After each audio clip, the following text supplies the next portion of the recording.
Bonjour et bienvenue dans ce spécial Book Haul point lecture, update, lecture des indés. Alors les indés, comme vous avez vu sur le vlog, etc., et que vous voyez les auteurs que je présente fleurir ça ou là, eh bien je vous présente en fait les auteurs que j'ai rencontrés lors de ce salon virtuel magnifique que nous avons fait le 30 mai dernier. Je rappelle, dans la barre d'infos, vous avez le lien sur le site idl-lyon.fr où vous pouvez voir tous les replays de nos tables rondes, de nos directs, bref, de tout.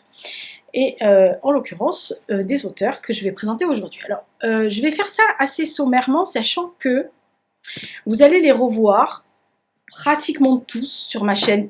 Peut-être, alors pas tout de suite, hein, mais il y en a 2 ou 3 en juillet, 2 ou 3 en août, il y en aura en septembre, il y en aura sûrement encore en octobre, puisqu'il y a d'autres auteurs que je veux lire. Donc voilà, donc je présente ce que j'ai lu pour l'instant, sachant qu'il me manque celui de Sylvie Etienne, qui s'appelle NYPC, donc NYPC, ce qui veut dire Not Your Prince Charming. Qui est détenu par mes copains de la poste. Voilà, que du bonheur. Voilà, et ils l'ont envoyé à l'autre bout de la ville, histoire que ce soit vachement plus simple pour moi de récupérer un bouquin que je veux lire. Donc, alors j'ai l'espoir de le récupérer la semaine prochaine, puisque de toute façon, au moment où vous verrez la vidéo, 2-3 jours après, j'aurai mon enregistrement avec Sylvie pour le portrait et pour parler de son livre. Donc j'aurai quelques jours pour le lire. Je pense que ça devrait aller, il n'y a pas de problème, mais bon, voilà. Donc je vais vous présenter mes petits camarades. Oui, c'est mes camarades. Si vous n'êtes pas contents, c'est pareil. Voilà, donc vous avez un curieux grain de sable, ensuite fleur de paix, dernière ambition, ne m'oublie pas, tout me rappelle à toi, les chroniques de Monde Or, l'héritier des sables, tome 1, et ensuite Homo Vampiris. Alors je vais vous citer les noms hein, quand je vais vous les présenter. Alors ce que je vais faire, c'est que je vais vous présenter par rapport à ce que j'ai lu, enfin la chronologie mon lu, et surtout, comme je vous dis, je ne vais pas en parler 10 minutes parce que je voudrais, je vais vous donner mon sentiment bien sûr, mais je voudrais que ça soit l'auteur qui vous parle de son roman pour que ça vous donne envie de le lire, en plus de mon petit commentaire que vous verrez aujourd'hui sur le spécial ND. Donc le premier que j'ai lu, alors le premier que j'ai lu, c'est celui de Jean-François Léger, donc un curieux grain de sable. Alors c'est tous des auto-édités si je lis un des... jusque là vous y allez, que j'ai récupéré dans une box, alors attendez, parce que oui la fille qui est vachement bien la box de Ecstasy Box, qui avait fait un spécial 11 novembre, un spécial, voilà, donc qui nous avait fourni des box qui étaient à la vente, qui était un devoir de mémoire. Donc moi j'avais pris le devoir de mémoire évidemment, mais pas mon bouquin qui était dans cette box aussi, donc c'était La chute de Yann, oui. Mais j'avais pris un autre. Et moi, j'avais envie de lire un espèce de thriller. Il y avait des thrillers. Donc, dans la catégorie thriller, je ne connaissais pas Jean-François à cette époque. J'ai pris un curieux de 25 quand j'ai vu le résumé de la chose. Alors, le résumé, c'est... En fait, il y a un meurtre qui se passe au but de Chaumont. Et on est dans un roman d'anticipation où il y a un espèce de... on va dire une machine, une intelligence artificielle qui est là pour suppléer les enquêtes policières. En fait, en gros, l'homme lui laisse un peu la main sur... Voilà. Et on est avec le commissaire Laprince, qui est un mec un peu obstiné, désabusé aussi, mais assez touchant, et aussi par un scientifique qui est...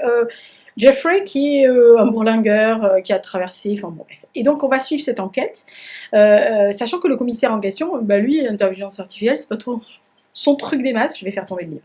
Son truc des masses, oui, j'ai un problème avec mon pouce et du coup il tient plus.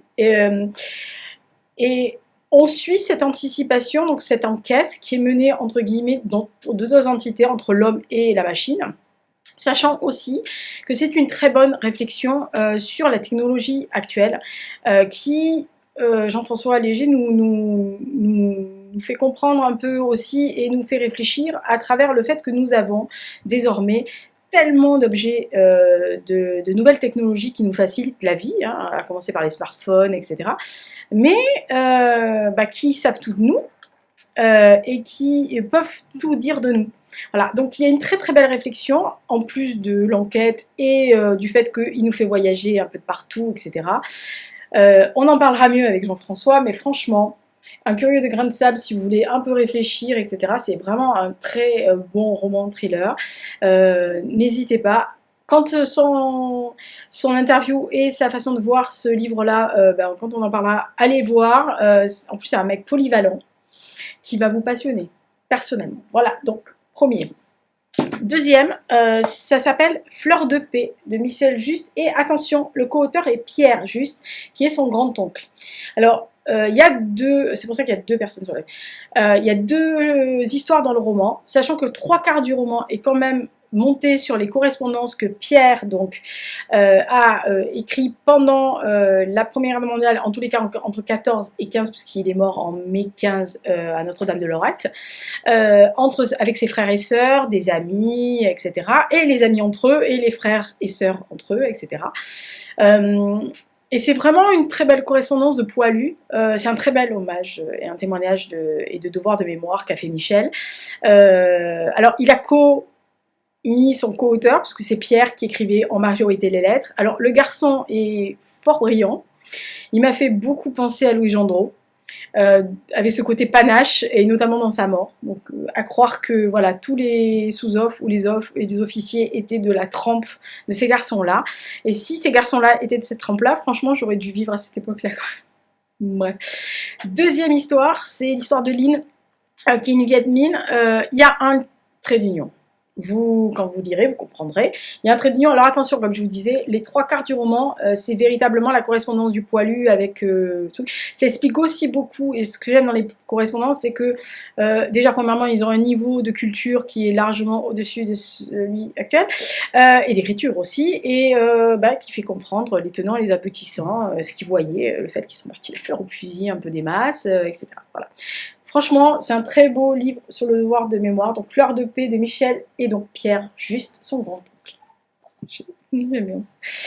Bref. Troisième livre, Mélinda Schilge. Oui, on dit Schilge, elle me l'a dit. Dernières ambitions. Alors, Dernières ambitions, c'est l'histoire d'un politicien. Vous l'avez vu passer dans le book haul de juin. C'est l'histoire d'un politicien lyonnais qui mène campagne et qui a visiblement un lourd secret de ses années de résistance à Lyon, lyonnaise. Et donc, il y a deux autres jeunes personnes qui vont se greffer dans la campagne, dans les personnes qu'il fréquente ou qu'il ne devrait pas fréquenter. Moi, j'ai trouvé que c'était une réflexion assez intéressante par le prisme justement de cette histoire très contemporaine d'élections, des arcanes et des petits arrangements entre amis. Le fait que le passé vous revient toujours à la gueule, en gros. Voilà. J'ai juste regretté, je lui ai dit, j'ai juste regretté un peu à la fin que c'était... La fin était très très vite amenée, etc. J'aurais aimé un développement peut-être un peu plus long, ou en tous les cas plus intense. Voilà. Mais voilà, dernières ambitions, voilà, comment le passé peut vous rattraper à la figure, et si vous avez fait quelque chose de mal, notamment pendant ces années-là, comment on peut essayer de vous le faire payer ou pas, Voilà, non mais je dirais rien, je me cache. Voilà, dernières ambitions, dans le titre, Mélinda Schilge, donc voilà. Autre livre, Catherine Bertelier. Alors c'est quelqu'un que je ne connais pas véritablement, puisqu'en fait elle faisait partie de la table ronde que j'animais sur la flamme poétique, et pour des raisons personnelles et professionnelles surtout, elle n'était pas présente. Alors il y a un signé, c'est pas que je l'ai pas fini, c'est que ma mère me l'a emprunté. Donc voilà. Elle m'a dit j'ai envie de lire une romance, je lui ai dit bah vas-y, fais-toi plaisir. Donc ça s'appelle Ne m'oublie pas.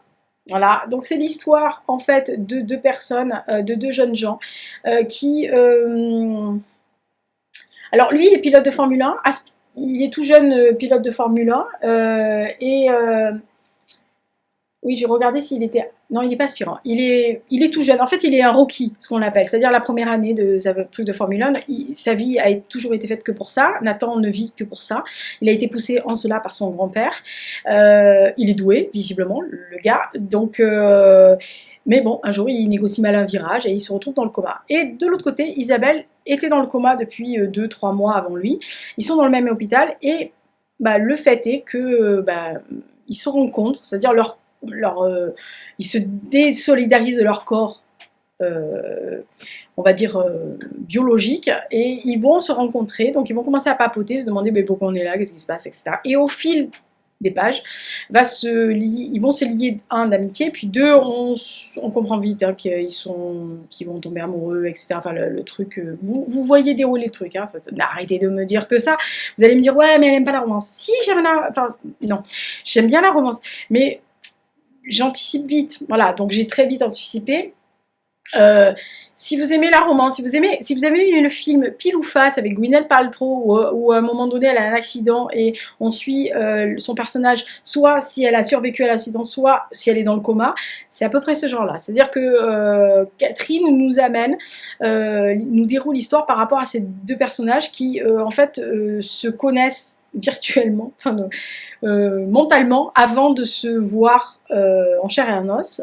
Même si à un moment donné, je l'ai dit, il y a quelque chose qui m'a gênée, c'est que il détaille ces mensurations qui sont écrites, vous savez, sur les papiers devant les lits là, quand vous êtes à l'hôpital. Et en fait, il voit sa taille, son poids, et la fille elle doit faire 1m65 pour 55 kg, 58 ou un truc comme ça. En fait, je sais pas la réflexion exacte, mais style, il disait ah bah elle est un peu quoi que stout, quoi, ou un truc comme ça. Donc je me suis dit, ah, putain, 10 kilos de moins que sa taille, elle est un peu... Bon, bref. Mais c'est pas choquant. Enfin, c'est pas choquant, ça m'a... Voilà, mais c'est pas ça qui va vous faire angoisser.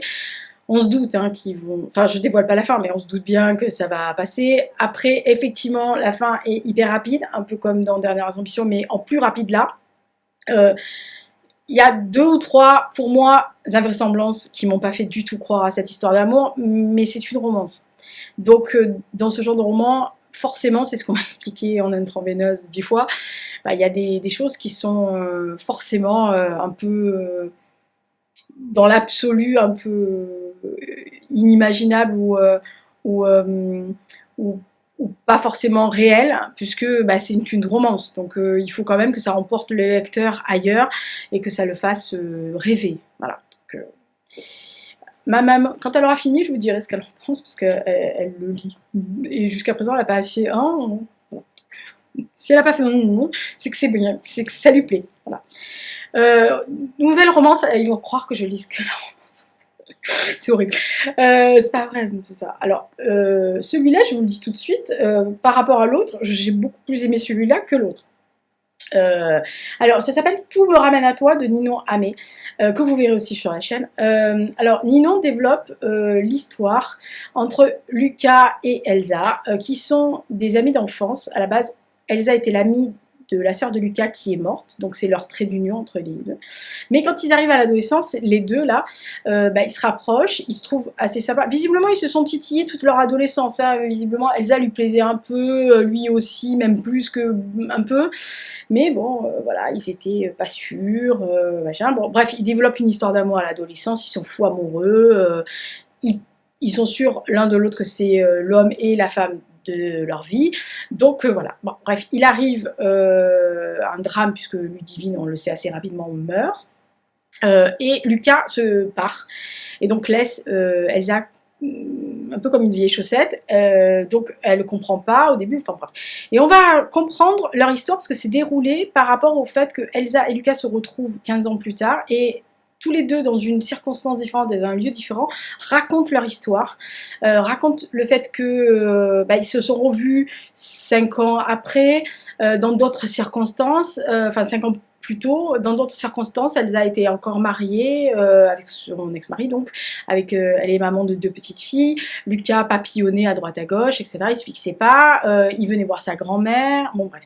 Donc en fait, elle déroule cette histoire-là sur en fait comme base le fait que votre premier amour est quand même toujours plus fort que les autres, et que bah, y a tellement de non-dits dans leur histoire, il n'y a aucun moment où, alors qu'ils sont entre adultes à un moment donné, hein, il n'y en a aucun qui dit bon maintenant tu fermes ta gueule, tu t'assois et puis on discute. Voilà. Non, non, ils sont toujours dans le flou artistique, chacun ne sait pas comment gérer l'autre, alors que visiblement ils se connaissent bien et se complètent bien.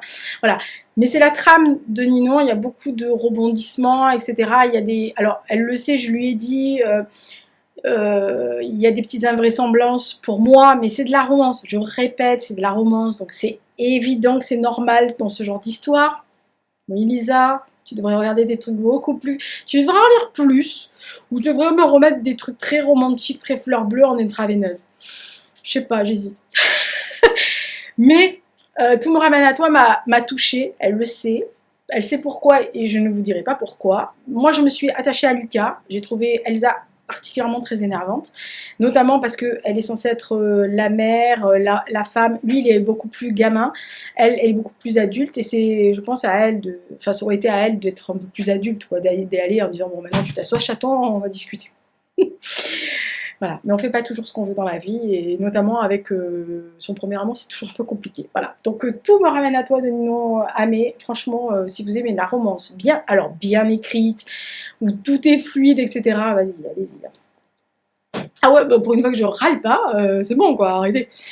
L'avant-dernier que j'ai lu, donc ça s'appelle Homo Vampiris, le jour où tout commença. Moi, dans ma tête, c'est tout bouscula. C'est parce que ça m'a bousculé. Marie Rosa. Alors, c'est l'histoire. Oui, c'est de la bitlite. Alors là, ils sont en train de se dire. Alors, elle lit de la romance, elle lit de la bitlite. Non, mais elle va pas mieux, Lisa. Ben non, je découvre. Vous voyez que je suis ouverte à tout le genre de littérature, sauf au dub de Feels Good, mais les Feels Good, ça passera jamais chez moi, je vous le dis. Donc, Homo Vampiris, on est là, en fait, avec une jeune femme, Arduina, qui est une solitaire, qui aime bien ce genre, les histoires de vampires. À mon avis, c'est le genre accro à Vampire Diaries. Vous voyez. Alors moi, je suis plus The Original, où le méchant était vraiment très barré, et la famille très barrée aussi. Vampire Diaries, c'était un peu cucu pour moi, mais voilà. Donc elle aime ce genre de choses. Et un jour, elle se promène dans les bois, parce que c'est une fille solitaire, à part qu'elle est puéricultrice, c'est quand même que les gosses. Donc en fait, à part son boulot et la nature, elle s'en fout du reste, elle est orpheline. Et elle se promène en forêt, elle tombe sur un loup. Donc, oh, putain, qu'est-ce qu'il fout là? Donc elle court, hein, elle n'a pas trop envie de se faire bouffer la gueule. Elle arrive, elle se prospule dans un arbre en espérant que le loup, bah, il se casse. Parce que 4 heures, ça va 5 minutes, mais bon. Bah non, il est mignon. Voilà, bon bref, donc elle redescend, je vous passe le début, mais comme elle c'est une gentille fille, quand elle voit qu'elle l'a blessé, elle se retourne vers lui, elle essaye de le sauver. Bah, le problème c'est que le loup c'est un mec, enfin un vampire loup. Voilà, et qui va, pour des raisons de sécurité de sa race et de son clan et de sa communauté, l'amener dans sa communauté à lui. Elle est un peu, on va dire son hôte, c'est un peu son hôte geôlier, si vous voulez. Alors dès le début, vous savez qu'elle va tomber amoureuse de lui, que lui, petit à petit, va tomber amoureuse de la fille. Elle n'a pas la langue dans sa poche. Du coup, 2-3 fois, je pense qu'elle aurait foutu... Si ça avait été moi le loup, c'était mon 4 heures. Elle n'aurait pas survécu plus de 2 jours. Mais bon, elle a un bon fond, elle est gentille, elle s'intègre assez bien. Voilà, il y a un peu de jalousie, parce qu'il y a une jolie fille qui tourne autour du mec qu'elle aime bien. Elle comprend pas ce qui lui arrive, parce qu'elle se dit, putain, ce mec, il me retient un peu de force. Voilà, d'ailleurs, elle le dit, ça fait un peu syndrome de Stockholm. Mais autrement, voilà. Donc, c'est un roman rapide. Il y a à la fin... Il y a un truc qui vous amène que vous dites qu'il y a il y a une suite. Hein. Voilà. Alors c'est bitlit, c'est-à-dire que c'est vraiment romancé, fleur bleue, etc. Et les scènes entre guillemets d'amour. Oui, d'amour, c'est pas ça, mais c'est pas du sexe pur. Commencez pas à vous affoler. Mais c'est très romantique, très fleur bleue. Donc si vous riez à ce genre de choses, ça va vous faire lever les yeux au ciel. Je dois avouer, je l'ai dit à Marie 2-3 fois, j'ai quand même levé les yeux au ciel en me disant, voilà. J'ai du mal à... Enfin, mais elle le sait, je l'ai lu, et je lirai le deuxième, pour vous dire que je cogite là-haut. Voilà, si vous aimez la bitlite, et que vous aimez bien les vampires, le loup, et il y a un gros salaud, mais moi j'ai bien aimé le salaud, comme d'habitude. En fait, j'aurais bien aimé que ça soit le salaud qui la récupère et tout, qu'on voit un peu. Non, oh là là, commence pas à inventer la fin, sinon tu vas y arriver. Donc ça, c'est Homo Vampiris, voilà, de Marie Rosa. Et dernier, vous voyez, c'est rapide. Dernier, c'est Chronique du Monde Or, oui, du Monde Or. Oui, parce que je dis Mondor en vitesse, et du coup, Mondor, ça me fait penser au Seigneur des Anneaux. Non, mais il faut arrêter. Et donc, c'est l'héritier des sables, donc de Laure Enza. Alors, inutile de vous dire que quand on a préparé les indés de Laure, elle m'a montré ses bromins, et quand j'ai vu le roman, j'ai dit, oh, il me plaît le personnage, je veux lire. Elle me dit, tu te calmes. D'ailleurs, comme Ninon et Marie qui m'ont dit, tu te calmes, c'est de la romance. Là, elle m'a dit, tu te calmes, c'est de la jeunesse. Je dis, non, moi, je veux lire. Donc, j'ai eu le livre, et donc, on est en présence de Akelam, qui est un prince d'une cité dans le désert. qui arrive sur Terre avec un gros passé, puisqu'en fait, tous les enfants qui sont nés dont leur mère est morte en couche ou qui sont orphelins avant leur première année sont destinés à tuer. Là, son papa, c'est le roi, donc en gros, il se dit c'est moi qui fais les lois, je fais un peu ce que je veux. Donc, il le garde, il l'élève comme son héritier, puisque c'est lui qui va prendre les rênes, puisqu'il avait eu que des filles avant. Et elle fait suivre l'évolution de Akelam devant nos yeux. C'est-à-dire qu'on le voit enfant, on le voit adolescent, on le voit dans ses premières épreuves, parce qu'il faut passer en plus des épreuves pour être roi, super. Mais Akelam est un garçon, est quelqu'un de particulier, un être particulier, curieux, intrépide, etc. Il n'est pas du tout dans le moule formaté du prince héritier qui va dire « Ah, c'est moi le chef » et tout, rien à foutre. Et il y a ces méga-cités qui l'intriguent, qui sont très avancées technologiquement, etc. Alors, vous allez me dire, ouais, le lion, il fait passer un peu à Narnia. Non, c'est un léopard. Oui, commencez pas à m'énerver. Et donc, personnellement, et bien sûr que j'ai pensé à Narnia à un moment donné pour l'histoire du prince, question, ça, bref. Mais alors, le monde de l'or, non seulement c'est hyper bien écrit, la demoiselle n'écrit pas, elle écrit pour jeunesse, mais c'est du soutenu. Hein, voilà, c'est pas du non, non, c'est voilà. Et c'est fort bien écrit, l'univers est hyper bien décrit, les personnages sont beaux, les cités sont au cordeau, les couleurs, les odeurs, tout ça. Il y a une prêtresse, il y a une guérisseuse, il y a des pouvoirs magiques, il y a des personnages surnaturels ou pas surnaturels, enfin bref. J'ai passé un excellent moment aux côtés d'Akelam. Je veux juste avoir la fin, enfin je veux avoir les autres. Voilà. Je ne dirai jamais rien sous la contrainte de ce que va faire Akelam ou qui est Akelam et comment il va s'en sortir et qu'est-ce qu'il va faire, etc. Parce que vous dévoiler ça, ça serait vraiment trop bête. Même si, comme je l'ai dit alors, si on est fin, on devine assez rapidement. Voilà. Mais ça n'enlève absolument rien, même si vous découvrez comme moi, ça n'empêche absolument pas de continuer, ça n'enlève rien à l'univers fantastique qu'elle a créé. Et franchement, bah moi je le voyais bien en dessin animé ou en film d'animation. Voilà. Donc ça c'était tous les livres, donc c'est Chronique du monde or. Je vais essayer parce qu'à chaque fois je dis monde or comme une abrutie, enfin bref. L'héritier des sables donc de Laure Enza. Voilà. Donc voilà, ça c'était tous les livres de mes petits camarades des Indés que j'ai lus. Je suis hyper méga heureuse de vous les présenter et surtout de vous présenter mes petits camarades en interview, portrait et chronique de leurs livres parce qu'ils sont tellement intéressants, mes petits camarades. Je vous adore. Merci mes petits camarades, à bientôt. Ouais, puis en plus vous allez nous voir souvent parce qu'on fait un truc. Et ça c'est un secret pour l'instant. C'était le book haul update des Indés du livre.